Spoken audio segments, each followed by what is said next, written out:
In this video, I will show you exactly how to solve those annoying login problems in one-state RP so you can get back to the streets as quickly as possible. Many players run into issues where the loading screen hangs or an error message pops up right when you enter your credentials. The first thing you should do is check your internet connection and ensure your game is fully updated to the latest version.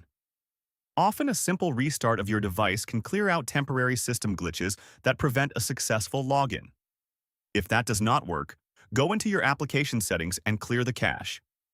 This removes corrupted small files without deleting your progress. Another common fix involves checking if the game servers are undergoing maintenance. You can look at their official pages for live updates.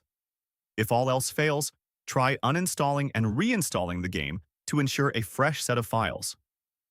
Following these steps usually fixes the issue. If you found this helpful, please like the video.